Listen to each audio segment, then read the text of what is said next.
প্রিয় শিক্ষার্থীবৃন্দ, আশা করি তোমরা সবাই ভালো আছো। বর্তমান পরিস্থিতির কারণে অনলাইনের ক্লাসে আজকে তোমাদের সবাইকে শুভেচ্ছা। আজকে আমার পরিচিতি, আমার নাম দীপিকা মণ্ডল, চাঁদের চক মাধ্যমিক বালিকা বিদ্যালয়, কয়রা, খুলনা। আজকে তোমাদের দশম শ্রেণীর আমি ক্লাস নিচ্ছি। আজকে হিন্দু ধর্ম বিষয়। এখন আজকে দেখি আমাদের পাঠে কি আছে, একটু দেখি, খেয়াল করি। এখানে এই যে চিত্রগুলো এখানে দেখতে পাচ্ছ, এখানে কিসের চিত্র আছে দেখো।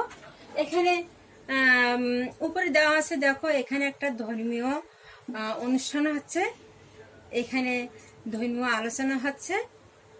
তারপরে এখানে একটা আশ্রম দেখতে পাচ্ছি। তাহলে এখান থেকে আমরা কি বুঝতে পারছি?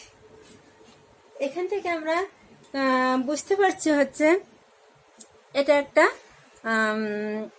তোমাদের আশ্রম। এটা আশ্রম নিয়ে আমি আলোচনা করব, চতুরাশ্রম নিয়ে। আজকের পাঠ চতুরাশ্রম। দেখো চতুরাশ্রমে আমরা এখানে কি কি বিষয় নিয়ে আলোচনা করি, আমাদের শিক্ষণফল কি, আমরা শিক্ষণফল থেকে কি জানতে পারবো। দেখো এখানে চতুরাশ্রমের ধারণা ব্যাখ্যা করতে পারবে, কোন আশ্রমে কি কাজ করতে হয় তা ব্যাখ্যা করতে পারবে, কর্তব্য কর্ম সম্বন্ধে ব্যাখ্যা করতে পারবে। আর তোমাদের এই যে এইগুলো দেখাচ্ছি তোমাদের, এখানে দেখো এই যে আরেকটা ছবি আসছে এখানে। এখানে কি আলোচনা তোমরা করতে পারবে। দেখো এখানে একটা মুনি ঋষি বসে আছে, এখানে ধর্ম সম্পর্কে আলোচনা হচ্ছে। আর এখানে দেখো দুজনের ছবি দেওয়া আছে, একজন বাচ্চা, একজন একটু মানে এর থেকে বড়। এখানে এর থেকে আমরা কি বুঝতে পারছি? দেখো এখানে এই যে ছোটদের প্রতি যে স্নেহ এবং বড়দের উপরে যে তার যে সম্মান, এখানে আমরা এটা দেখতে পাচ্ছি।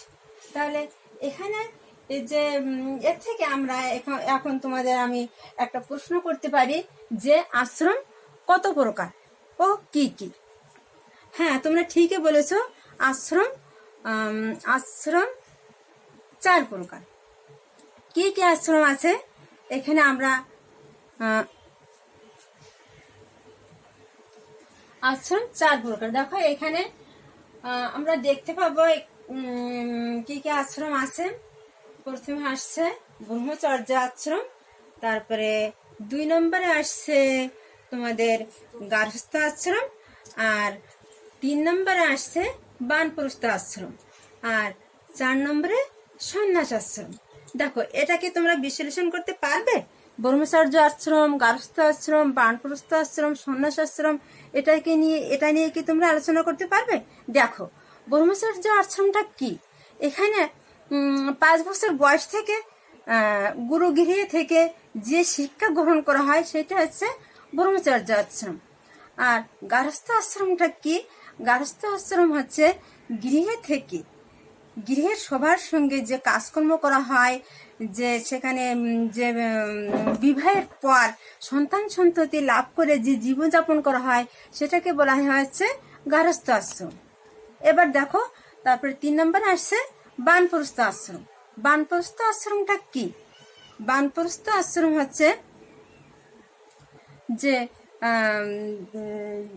সন্তান সন্ততি যখন বড় হয় তাদের উপরে দায় দায়িত্ব দিয়ে নিরিবিলি একটা জায়গায় বসবাস করা বা সবকিছু তাদের উপর অর্পণ করে দিয়ে থাকা, এটাকে বলা হচ্ছে বানপ্রস্থ আশ্রম। আর সন্ন্যাস আশ্রমটা কি? সন্ন্যাস আশ্রম হচ্ছে তোমার বৃদ্ধ বয়সে সংসার জীবন ত্যাগ করে বনে থেকে ফলমূল আহার করে ঠাকুরের নাম করে যে সময় কাটাতে হয় সেটা হচ্ছে সন্ন্যাস আশ্রম। এবার আমরা দেখো এই চিত্রগুলো লক্ষ্য করি। এখানে চিত্রে কি আছে দেখতে পাচ্ছ? এখানে দেখো অনেক শিশুরা এখানে পড়াশোনা করছে, এটা হচ্ছে গুরুগৃহে থেকে পড়াশোনা করছে। আর এখানে আমরা কি দেখতে পাচ্ছি? এখানে আমরা দেখতে পাচ্ছি যে স্কুলে যে অনেক ছেলেমেয়েরা বেঞ্চে বসে একটা একজন ম্যাডামের কাছ থেকে শিক্ষা গ্রহণ করছে, তাহলে এর থেকে আমরা কি ধারণা পাচ্ছি? তাহলে এইসব বিষয় নিয়ে আলোচনা করার পরে এখন আমরা দেখব যে আরেকটা চিত্র দেখব। এখানে চিত্রটা কি আছে দেখো। এখানে একজন বৃদ্ধ মানুষকে সেবা করা হচ্ছে। আর এই পাশের চিত্রটাতে আমরা কি দেখতে পাচ্ছি? এখানে দেখতে পাচ্ছি যে গাভী পালন করা হচ্ছে এবং এখানে গাভীর দুগ্ধ দহন করা হচ্ছে। আর এই পাশে আমরা দেখতে পাচ্ছি মাছ ধরছে। আর এই পাশের চিত্রটাতে আমরা দেখতে পাচ্ছি ধান কাটছে। তাহলে এই যে কাজগুলো সব মিলে এটাকে কি বলা হয়? এটা হচ্ছে গার্হস্থ্য কর্ম। এটা গৃহে থেকে এই কাজগুলো করা হয়। এবার দেখো, তাহলে এই বিষয়গুলি নিয়ে এই যে আলোচনা করেছি, এই যে আলোচনার উপরে ভিত্তি করে তোমরা তো বুঝতে পেরেছো অবশ্যই যে এই যে আশ্রম নিয়ে আলোচনা করেছি, আলোচনার উপরে ভিত্তি করে আমি তোমাদের একটা প্রশ্ন করব যে কোন আশ্রমটি তোমাদের কাছে শ্রেষ্ঠ মনে হয়, সেটা তোমরা কি ব্যাখ্যা করতে পারবে? আচ্ছা, তাহলে এই যে বিষয় নিয়ে একটু দেখে তোমরা এটা উত্তর দেওয়ার চেষ্টা করবে। পরবর্তী ক্লাসে এটা হবে।